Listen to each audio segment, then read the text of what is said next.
मातृत्व यानी कि किसी भी महिला के जीवन का सबसे सुखद पल। नमस्कार, इसी पर हमारी खास पेशकश आप देख रहे हैं। आपके साथ मैं हूं कंचन डोगरा। और किसी भी परिवार के लिए सबसे अहम और सुखद पल वो होता है जब उसके घर के आंगन में नन्हे बच्चे की किलकारी गूंजती है। पर कई बार कुछ महिलाओं में कुछ कारणवश इस तरह की खुशी उनके नसीब में नहीं आ पाती है। पर अब निराश होने की जरूरत नहीं है, क्योंकि आईवीएफ टेस्ट ट्यूब बेबी तकनीक के जरिए आप इस सुख को पा सकती हैं। आप भी मां बन सकती हैं। और इसी पर यानी कि आईवीएफ और निसंतानता आईवीएफ तकनीक के बारे में बिल्कुल बारीक में जानकारी आप तक पहुंचाने के लिए मेरे साथ स्टूडियो में इस समय बहुत ही खास मेहमान मौजूद हैं। एक एक करके उनका परिचय आप तक करवा देती हूं। डॉक्टर नितिश मोडिया हमारे साथ हैं, जो कि चीफ एम्ब्रियोलॉजिस्ट है, इंदिरा आईवीएफ उदयपुर। डॉक्टर राम्या मिश्रा हमारे साथ है, आईवीएफ स्पेशलिस्ट है, इंदिरा आईवीएफ कानपुर से हैं। डॉक्टर नवीना सिंह हमारे साथ है, आईवीएफ स्पेशलिस्ट है, ये भी इंदिरा आईवीएफ मुंबई से। आप तीनों मेहमानों का बहुत बहुत स्वागत है हमारी इस खास पेशकश में। और तमाम वो कॉलर्स जो हमारे नंबर इस समय अपने टेलीविजन स्क्रीन पर देख रहे हैं, कॉल करिए हमें और अपने किसी भी सवाल का जवाब हमारे इन एक्सपर्ट से आप ले सकते हैं। सबसे पहले डॉक्टर नितिश, मैं आपके पास आना चाहूंगी और आपसे जानना चाहूंगी कि आईवीएफ तकनीक जो है वो अपने आप में बहुत बड़ा आविष्कार है, लेकिन मैं और मेरे तमाम दर्शक ये जानना चाहते हैं कि आविष्कार आखिर हुआ क्यों है और कैसे किया गया है। इसका चलन बहुत बढ़ गया है। आखिर क्या इतनी जरूरत पड़ी कि इस तकनीक को मेडिकल में लाया गया? आईवीएफ जो तकनीक है जिसका आविष्कार 1978 में हुआ था, वो इस चीज को ध्यान में रखे हुआ था कि जिन महिलाओं की जो ट्यूब्स हैं वो जब बंद हुआ करती थी तो उनके पास कोई ऑप्शन अवेलेबल नहीं था सिवाय कि लेप्रोस्कोपी या दूरबीन की ऑपरेशन करवाने के अलावा। और काफी समय दूरबीन का ऑपरेशन कराने के बावजूद भी वो महिलाएं कंसीव नहीं कर पाती थी, और इस वजह से आईवीएफ तकनीक का आविष्कार हुआ।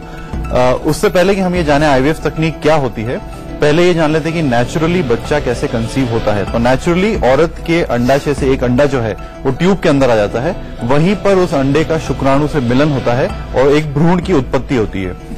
3 से 4 दिन में ये जो भ्रूण है वो गर्भाशय तक आके गर्भाशय में चिपक जाता है और 9 महीने यहाँ पर पलता बढ़ता है और डिलीवरी के जरिए ये बाहर निकल जाता है।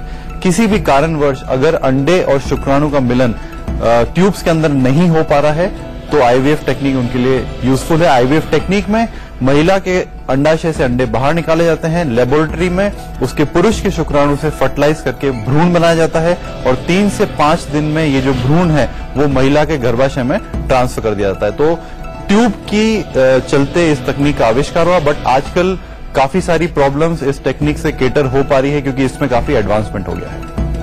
जी, तो ये माना जाएगा कि अपने आप में बहुत बड़ा आविष्कार है जिसने अब तक दुनिया भर में कई निसंतान महिलाओं को मां बनाया है, मां बनने का सुख प्रदान किया है। डॉक्टर राम्या, पिछले कुछ सालों से देश में जो इनफर्टिलिटी का जो लेवल है, समस्या है, वो काफी बढ़ती चली गई है। इसके बढ़ने के पीछे के आपको कारण क्या लगते हैं? देखिए, पिछले कई सालों से इनफर्टिलिटी की समस्या वाकई बहुत ज्यादा बढ़ चुकी है। इसका जो मेन रीजन है वो है हमारा आजकल का लाइफस्टाइल।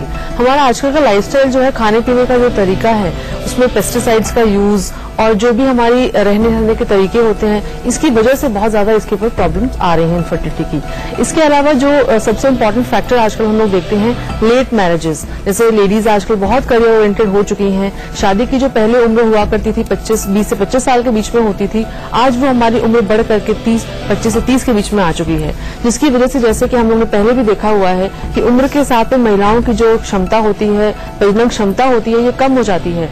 इसका बहुत बड़ा प्रभाव हमारे इनफर्टिलिटी के ऊपर पड़ रहा है। इसके अलावा आजकल हम लोग देखते हैं स्ट्रेस लेवल, जो हमारा लाइफस्टाइल है, इसकी वजह से हम सुबह जॉब पे जाते हैं, शाम को लेट आ रहे हैं, स्ट्रेस लेवल बहुत ज्यादा बढ़ चुका है। पोल्यूशन एक बहुत बड़ा रीजन है आजकल इनफर्टिलिटी की समस्या की। जी, डॉक्टर नवीना, कई महिलाओं में अधिक उम्र के कारण पीरियड्स बंद हो जाते हैं, और क्या ऐसी महिलाएं मां बन सकती हैं आपके हिसाब से? जी बिल्कुल, ऐसी महिलाएं बिल्कुल मां बन सकती हैं और मेनोपॉज एक बहुत ही नॉर्मल प्रक्रिया है। लेकिन इसके पहले हमें ये जानना बहुत जरूरी है कि एक महिला और पुरुष में एक बहुत मेजर डिफरेंस होता है। एक पुरुष अगर नॉर्मल है तो वो चाहे जितने भी उम्र का हो जाए, उनके अंडकोश में शुक्राणु लगातार बनते रहते हैं और इनके वीर्य के सैंपल में हमें दिखाई देते हैं।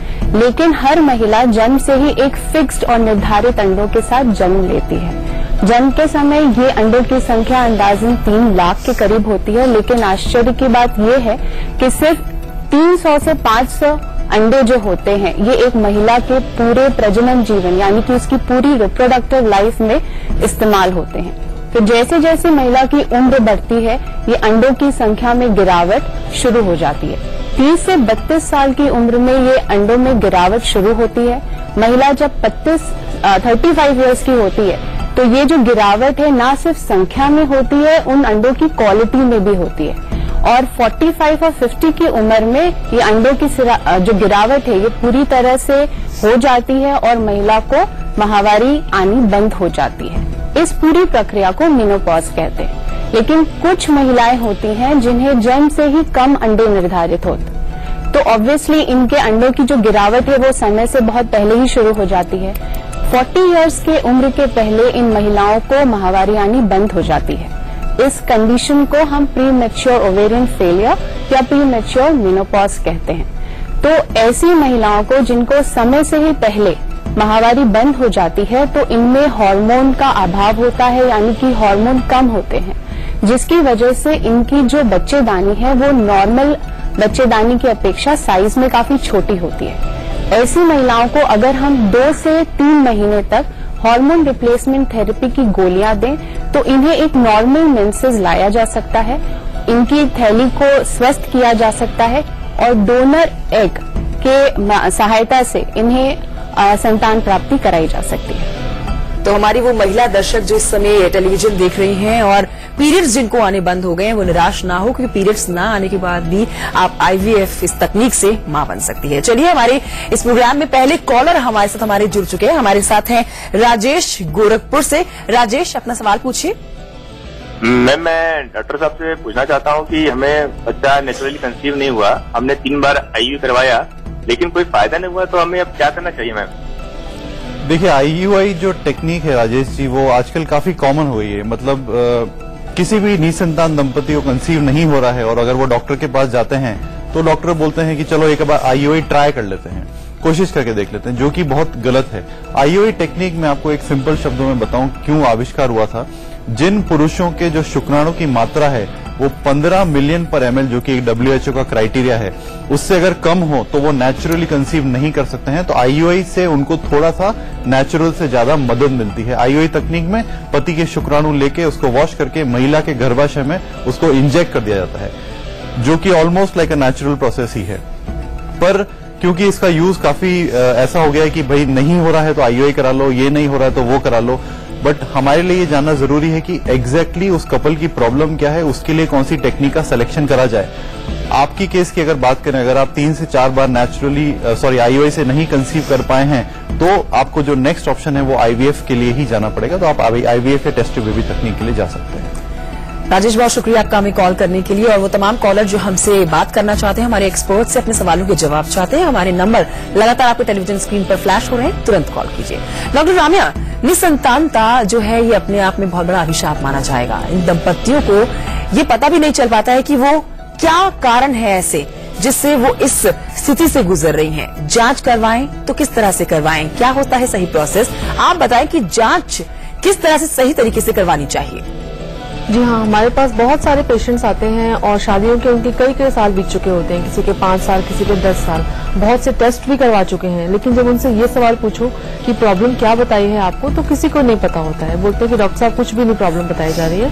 लेकिन हम आपको बताते हैं कि कम से कम अगर हम लोग महिला या स्त्री दोनों के टेस्ट साथ में करें, और सिर्फ 4 टेस्ट ऐसे होते हैं जिनको अगर हम कर लें तो हमें ये चीज क्लैरिफाई हो जाती है, जिसमें हम लोग 4 चीजें देखते हैं कि स्पर्म की नंबर कितना है, उनकी गुणवत्ता या फिर उनकी क्वालिटी कैसी है, उनकी मॉर्फोलॉजी कैसी है, या फिर क्षमता कितनी है।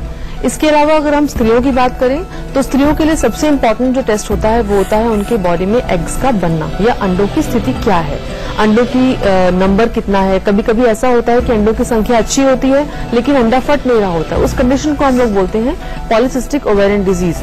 कभी कभी अंडाशयों में खून की गांठें होती हैं या फिर सिस्ट्स होते हैं, जिनकी वजह से अंडे जो होते हैं समय से नहीं फट पाते हैं, इस वजह से दिक्कतें आती हैं। अगर हम ये जान लें कि हमारी ट्यूबें खुली हुई हैं कि नहीं, तो इम्पोर्टेंट ये बहुत इंपॉर्टेंट फैक्टर होता है। ट्यूबों को जांचने के लिए हमारे पास में HSD या फिर हिस्टोसाल्पिंगोग्राफी टेस्ट अवेलेबल है, या फिर हम लैप्रोस्कोपी के थ्रू भी इनको चेक कर सकते हैं। तीसरा जो सबसे इम्पोर्टेंट फैक्टर स्त्रियों के लिए होता है वो होता है उनके गर्भाशय की स्थिति या फिर यूट्रस की कंडीशन क्या है। हम लोग सोनोग्राफी के थ्रू देख सकते हैं कि गर्भाशय में कोई फाइब्रॉइड्स या फिर बड़ी बड़ी रसोलियां तो नहीं है। इसके अलावा गर्भाशय की जो परत, जिसको हम एंडोमेट्रियम कहते हैं अपनी भाषा में, एंडोमेट्रियम की क्या स्थिति है, अगर हम इन 3-4 बातों को जान लें तो हमें डे 1 पे मालूम पड़ जाता है कि रीजन क्या है कि बच्चा नहीं हो रहा है, और उनका इलाज हम सही तरीके से करें तो डेफिनेटली प्रेगनेंसी संभव हो जाती है। तो डॉक्टर रामिया से हमने जाना कि पुरुष भी निसंतानता का कारण बन सकते हैं।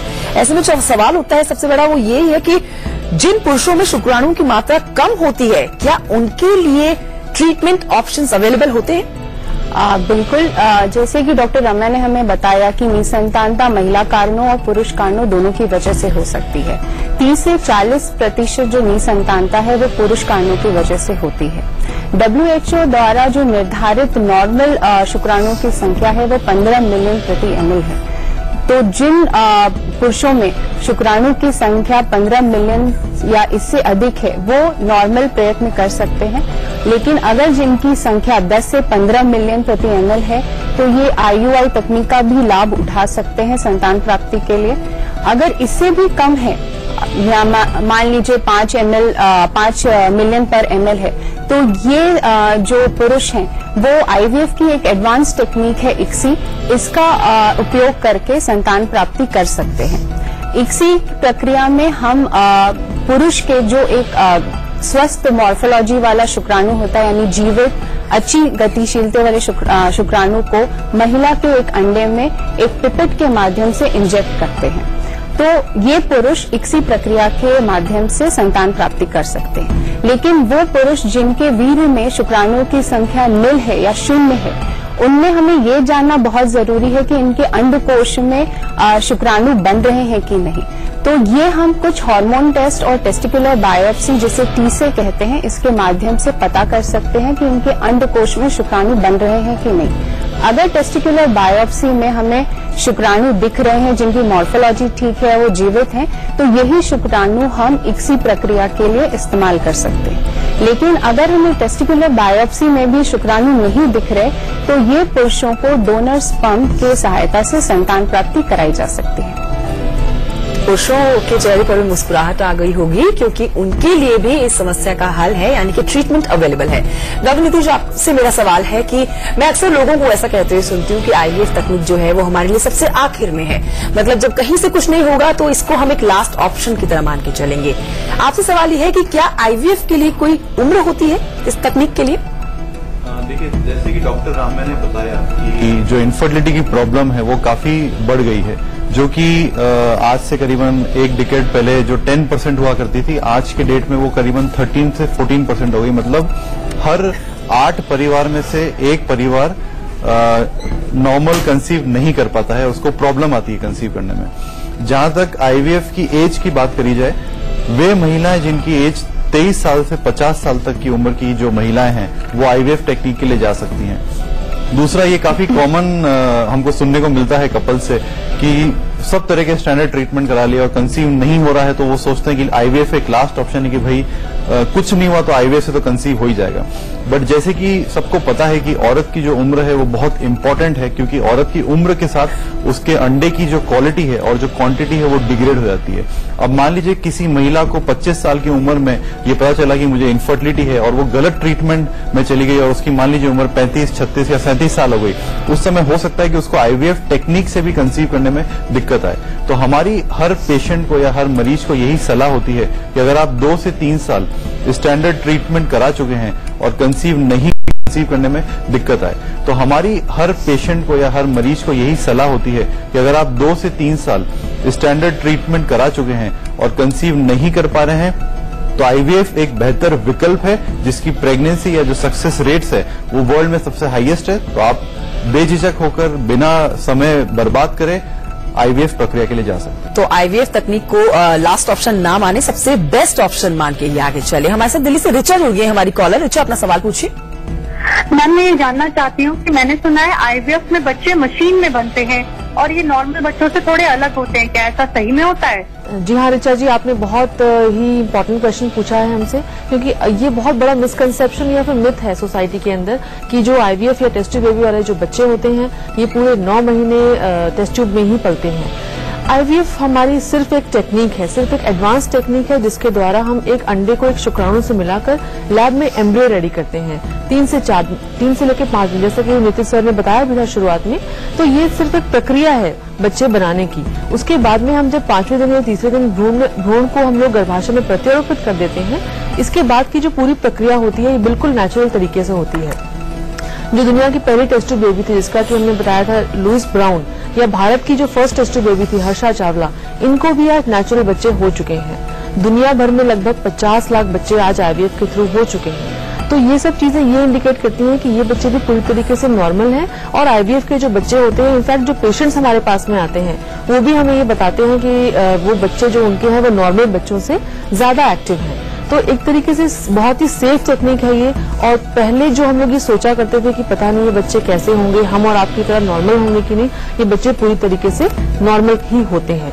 पहले लोग बहुत ज्यादा हिचकिचाते थे ये भी बताने से कि हम लोग आईवीएफ का यूज करके हम लोग आईवीएफ टेक्निक के द्वारा हमको बच्चा हो रहा है। इस चीज में लोगों को हिचक होती थी दूसरे को बताने में, बट इसको भी लेकर सोसाइटी में अब काफी एक्सेप्टेंस आ चुका है। लोग आगे बढ़ के सही टाइम पर आकर के इस टेक्निक का यूज करके और संतान प्राप्ति की तरफ बढ़ रहे हैं।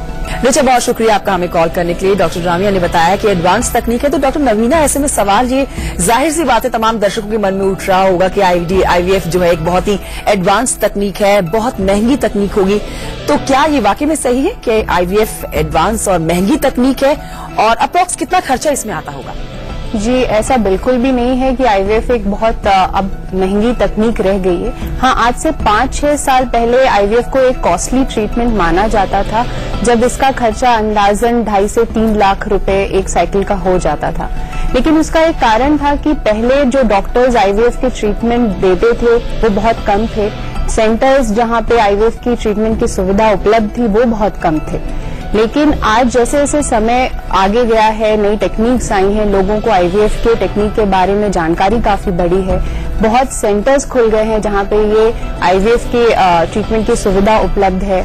बहुत डॉक्टर्स इस ट्रीटमेंट को आसानी से लोगों को दे रहे हैं। तो डेफिनेटली एक कॉस्ट में पहले से काफी इम्प्रूवमेंट आया है। लेकिन आज भी लोगों को आईवीएफ की कॉस्ट को लेकर उनके मन में एक विचार रहता है, एक भ्रम रहता है कि ये बहुत ही कॉस्टली ट्रीटमेंट है, ये आम आदमी के लिए नहीं है, आम आदमी से अफोर्ड नहीं कर सकता। तो ऐसा नहीं है। और आईवीएफ के भले ही तकनीक की जानकारी को लेके लोगों को काफी मतलब ज्ञान है या बढ़ गया है, लेकिन आज भी कॉस्ट को लेके इनकी अगर जो जानकारी है वो क्लियर नहीं है, जिसकी वजह से लोग सही समय पे इस तकनीक का फायदा नहीं उठा पा रहे। तो अगर मैं आईवीएफ की कॉस्ट को आपको एक सिंपल भाषा में समझाना चाहूं तो इसकी कॉस्ट को 2 हिस्सों में डिवाइड किया जाता है। पहला हिस्सा होता है हॉस्पिटल का खर्चा या प्रोसीजर या डॉक्टर की फीस, जो अंदाजन 25,000 होती है। और दूसरा जो मेन खर्चा होता है वो है हार्मोन इंजेक्शंस का खर्चा, जो अंदाजन 70 से 80,000 का होता है। मोटा मोटी अगर मैं इन दोनों खर्चों को साथ में मिलाऊं तो 1 से 1.5 लाख के बीच में एक आईवीएफ साइकिल आज के समय में हो रही है। और जैसे जैसे आज आईवीएफ की फील्ड में नई टेक्निक्स आ रही हैं और भी नए इसमें रिसर्च हो रहे हैं, तो हम ये मान के चल रहे हैं कि आगे भी जाकर इस आईवीएफ की कॉस्ट में और घटाव आएगी, हार्मोन के इंजेक्शंस की कॉस्ट में और घटाव आएगा।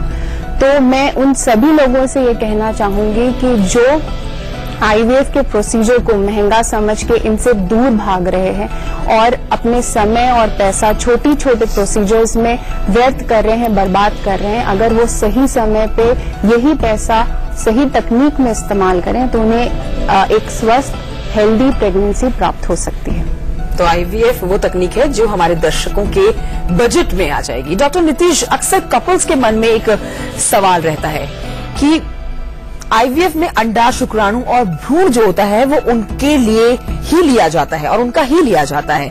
तो ऐसे में आप बताएं कि एम्ब्रियोलॉजी लैब में अंडा, शुक्राणु और भ्रूण का कैसे ध्यान रखा जाता है? ये जो प्रश्न है या ये जो शंका है वो अक्सर कपल्स नहीं उनके पेरेंट्स के दिमाग में ज्यादा पाई जाती है।